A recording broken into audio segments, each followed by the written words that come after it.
Morning shift ఉంది కాబట్టి మేము నైట్ బయలుదేరాలి ఇక్కడికి. మన విలేజ్ నుంచి ఉన్నదే 150 కిలోమీటర్స్ లాంగ్ కాబట్టి ఫస్ట్ షిఫ్ట్ అంటే మనకు 6 గంటలకి బయోమెట్రిక్ చేయాలి అక్కడ. సో అక్కడ ఏం చేసినాక మేము నైట్ బయలుదేరాలి కదా, పెళ్ళి అయిపోయినా కూడా మేము బయలుదేరాం. సో పెళ్ళి అదృష్టం ఏంటంటే ఎవరు హెల్మెట్ కొట్టేసారు. మా కంపెనీలో హెల్మెట్ లేకుండా అలా ఉండదు. సరే పోతే పోనీ అని చెప్పి సో పోతే హెల్మెట్ తీసుకున్నామని చెప్పి పొజిషన్ జర్నీ స్టార్ట్ చేసాం. మళ్ళీ వేరే పర్సన్ నడిపిస్తున్నాడు. నడిపిస్తున్న క్రమంలో మంచి యాక్సిడెంట్ జరిగింది. మంచిదే యాక్సిడెంట్, నాకన్నా నా జీవితంలో మంచిదే జరిగింది. మంచి యాక్సిడెంట్ జరిగింది. ఇక్కడ ఒక 10 కోట్లు కూడా పడ్డాయి అన్నమాట. ఇక్కడ ఒక 15 రోజులు శంషాబాద్ జనరల్ హాస్పిటల్లో ఒక 15 రోజులు మంచి బెడ్ రెస్ట్. డాక్టర్ చెప్పిండు మంచి విషయాలు. ఏది ఒక 1 to 5 మంత్స్ లోపలికి వెళ్తే కోమాలకి వెళ్ళిపోతుంది, నీ బ్రెయిన్ మొత్తం షేక్ అయింది. మంచి విషయాలు చెప్పిండా కదా. అది ఇంటి ఎవరైనా ఎట్లుంటుంది, మా అమ్మ అందరూ ఏం చేస్తుంది కాబట్టి నాన్నగారు తర్వాత తెలిసినాయి. సో ఇట్లా జరిగిన విషయంలో నాకు మ్యారేజ్ అయింది, 2 పిల్లలు. మాది చాలా పూర్ ఫ్యామిలీ. ప్రజలు నాకు ఇంకా ఇల్లు వేసేజ్ ఇల్లు కట్టుకోవాలి, ఇది కూడా ప్రాపర్గా లేదు. మేము నలుగురం అనమాట. నేనే పెద్దోని. ఎటువంటి మా పేరెంట్స్ ఇంకా చాలా ఘోరమైన పరిస్థితి. కానీ పార్ట్ టైం నేనైతే వెస్ట్ స్టార్ట్ అయితే చేసిన. పార్ట్ టైంగా నాకు స్టార్ట్ చేశాను కాబట్టి పార్ట్ టైం అని చెప్పే కదా, షాప్ చేయడం వల్ల నాకు ఇన్కమ్ వస్తుందని చెప్పి అట్లా టీం కూడా వచ్చింది. సో అట్లాంటి క్రమంలో హాస్పిటల్ ఉన్నా. సో ఇంత పరిస్థితి జరిగింది కదా. జరిగిన తర్వాత జాబ్లో ఇన్కమ్ ఎంత వచ్చింది అనుకుంటారు? Exact right position, zero income వచ్చింది. ఎందుకు?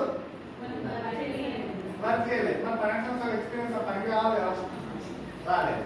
కానీ జాబ్లో అందరూ ఏమంటారు తెలుసా, నిజంగా యాక్సిడెంట్ జరిగిందా మీకు, అంత సీరియసా, ఫోటోలు పెట్టి చూద్దాం. మనమంతా సీరియస్ ఉన్నామా, అవతల వాళ్ళకి అది ఎట్లుందంటే లైట్, ఎందుకంటే పెయిన్ మనది కదా. సో ఇంకేం రోజు వస్తుంది, పని అంతా పెయింట్లో ఉంది. ఇంకా మేనేజర్ కాలేజ్ వస్తుందా రావా, ఇంతకి వేరే వాళ్ళని ఏమైనా అపాయింట్మెంట్ చేసుకోవాలా, ఏంటి పరిస్థితి, ఇట్లా ఇవన్నీ ఉంటాయి జాబ్లో. ఉంటాయా అందరూ జాబ్ చేస్తున్నారు కదా. సో కానీ ఇక్కడ వెస్టేజ్ వచ్చేసరికి జాబ్లో ఇన్కమ్ జీరో, వెస్టేజ్ ఇన్కమ్ వచ్చేసరికి ఇప్పుడు సార్ వాళ్ళు ఉన్నారు, శారీ సార్ కావచ్చు, శ్రీనివాస్ వర్మన్ సార్, మన డామినేట్ సార్ వెళ్తున్నారు. వాళ్ళందరూ ఏమైనా చెప్పి మా ఇండియాకి వచ్చింది. నిజం అంటే రోజు మనం కాంటాక్ట్లో ఉంటుండే, మనకి సబ్మిషన్ అని చెప్పినా కదా, మనం ఎక్కడ వెళ్తున్నాం, ఏం చేస్తున్నాం అని మనం అతనికి కాంటాక్ట్లో ఉంటున్నాం. సో ఏమైందని చెప్పి ఇంటికి వచ్చి శారీ సార్ వాళ్ళకి క్లారిటీ ఇచ్చిండు. కానీ ఆ రోజు నేనైతే ఇప్పుడు బెడ్ మీద ఉన్నా. నా టీం ఇవన్నీ ఎవరు చూసుకున్నారు, బిజినెస్ ఎవరు చూసుకున్నారు, జాబ్లో అయితే మన ప్లేస్ ఆలో వేరే వాళ్ళు వేసుకొని పోతారు. ఇక్కడ బిజినెస్కి వచ్చేసరికి ఇక్కడ ఏమన్నా నేను రోజు ఆల్రెడీ చాలాసార్లు సబ్మిషన్లో ఉన్నా, అప్లైన్ సబ్మిషన్లో ఉన్నాను. సో నా టీం ఏంటి, నా లెక్స్ ఏంటి, నేను ఏం చేస్తున్నా, ఎవరు రైట్, ఎవరు రాంగ్, ఎవరు బిజినెస్ చేస్తారు, ఎవరు కస్టమర్ అని చెప్పి డాటా మొత్తం నేను సార్ దగ్గర వరకు ఉంది.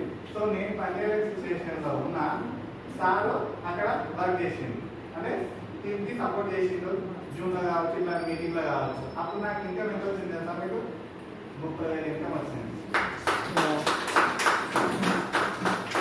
30,000 ఇన్కమ్ వస్తే ఇప్పుడు నేను బయటకు వచ్చిన తర్వాత అదే 12 సంవత్సరాలు దాంట్లో ఆధార్కి వెళ్ళాలా. ఇప్పుడు రైట్ అప్లైన్స్ నాకు ఒక అవకాశాన్ని చూపెట్టారు. అప్లై చేసి పట్టుకుని అప్లై ఏం చెప్తే ఈ దాంట్లో వెళ్ళాలా కదా. 100% నేను కూడా అదే ఏప్రిల్ 8 ఫ్రైడే వస్తుంది 2022 ఇంటి జాబ్కి వెళ్ళి ఫిట్ అయినాక జాబ్కి వెళ్ళి రిజైన్ చేసి పడేసాను. మరి బిజినెస్ గురించి నాకు ఎక్స్పీరియన్స్ ఉందా? అందరూ నేను రిజిగ్నేషన్ చేస్తే అందరూ నన్ను రిజైన్ చేసారు. ఎందుకు?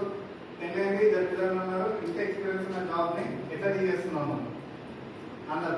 ఇంట్లో వాళ్ళకి ఇంత తెలియదు కదా, ఇంట్లో కూడా రిజెక్షన్స్. నీ ఇష్టం, నీకు ఏం చేస్తున్నావు, నీకు అర్థమవుతుందా లేదా అని. కానీ ఎవరికైనా అనుకున్నారు శారీ సార్. ఇక్కడ శారీ సార్ నా జీవితంలో చెప్పాను కాబట్టి శారీ సార్ కూడా నమ్ముతాం. కంపెనీ కూడా నాకు నిజంగా చెప్పాలంటే ఇంతకుముందు ఇక్కడ వచ్చినాక సిస్టమ్ అర్థమైంది, సిస్టమ్ గురించి మెసేజ్ గురించి తెలుసు. కానీ ఎవ్రీథింగ్ నేర్పించింది అర్థం. మా ఇంటికి వచ్చి సబ్జెక్ట్ సపోర్ట్ చేసినాక అర్థం చేసుకోండి మీకు, అవునా? సో అప్లై మీద బ్లైండ్ నమ్మకం ఎప్పటికీ ఈ రోజు వరకు కూడా ఎప్పటికీ కూడా ఉంటుంది అనమాట. దాని ఏం చేస్తా చేయడం వల్ల.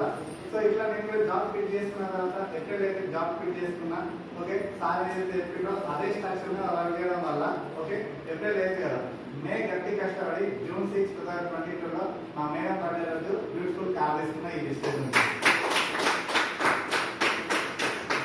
అప్పుడు కార్ తీసుకుంటే మా ఇంటి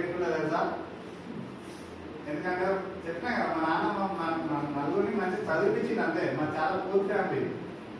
కార్ తీసుకోవడం అనేది కలలో మాట. మేము కార్లో తిరగడం అనేది మా అమ్మ మా పేరెంట్స్ మేము కార్లో ఎక్కించుకొని తిరగడం అనేది కలలో మాట అన్నమాట. నేను కూడా సార్ వాళ్ళు కార్ షోరూమ్ తీసుకెళ్తే నేను అంత నా కార్ సార్ అని చెప్పి నేను వెళ్తాను అనమాట. కానీ ఇక్కడ వర్క్స్ అంటే నా మైండ్ ఏం చేయాలని అర్థమవుతుంది మీకు స్టార్టింగ్ నుంచి. సో సార్ వాళ్ళు ఏదైతే ఆ స్ట్రక్చర్ని ఫాలో అయినా అప్పుడు కార్ వచ్చింది. కార్ తీసుకున్న తర్వాత okay June 6, July, August, September, October, November, December target పెట్టుకున్నాను. వీళ్ళందరికీ మా ఫ్రెండ్స్కి, రిలేటివ్స్కి, కంపెనీ కొలీగ్స్కి నేను ముందే ఆన్సర్ చేయాలంటే ఇన్కమ్ నాకు పెంచుకోవాలి. ఇంట్లో ఆల్రెడీ ₹1,00,000 సంపాదించిన వ్యక్తులు చాలా మంది ఉన్నారు. ఆ స్ట్రక్చర్ ఏదైతే నాకు ఇచ్చిందో నేను దాన్ని ఫాలో చేయాలి ఖచ్చితంగా. నేను టార్గెట్ పెట్టుకున్నాను. ఓకే కార్ తీసుకున్నాను, బాగుంది. సో మనకి ఇన్కమ్ కూడా కావాలి కదా మనకి. డిసెంబర్ కల్లా నేను కూడా మిషన్ డ్రెస్ అందరికి పోస్టర్లు వస్తున్నాయి కదా. డిసెంబర్ కల్లా ఖచ్చితంగా ₹1,00,000 సంపాదించే టార్గెట్ నేను పెట్టుకొని నవంబర్లోనే ఆ ₹1,00,000 అచీవ్మెంట్ తీసుకున్నాను. ఆ లక్ష తగ్గదు కావాలంటే నా బ్యాలెన్స్ స్టేట్మెంట్ కూడా ఉంటుంది. సో అట్లా ₹1,00,000 ఇన్కమ్ తీసుకున్నాం.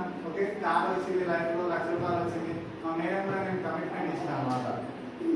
సో చారీ సార్ కూడా వాళ్ళ బాబు ఉన్నప్పుడు బెంగళూరులో ప్లాన్ చెప్తున్నాడు. సో తెలుసా విషయం మీకు? అదే కొంచెం మీకు తెలియకపోవచ్చు. సో నేను కూడా ఏం చేసినాను, మా మేడం డెలివరీ ఉంటే నేను కూడా బాబు డెలివరీ అంటే బాబు పుట్టిండు అయినా నేను మా ఇంటికాడ లేను, మా మేడం పక్కన కూడా లేను, హాస్పిటల్ కూడా లేదు. నేను కూడా నిజామాబాద్లో ప్లాన్ చెప్తున్నాను. సో చూడండి అంటే బాబు వచ్చినాక ఎవరైనా చేస్తారు ఆ బాధ్యత నాదే కదా కాదు ఇప్పుడు.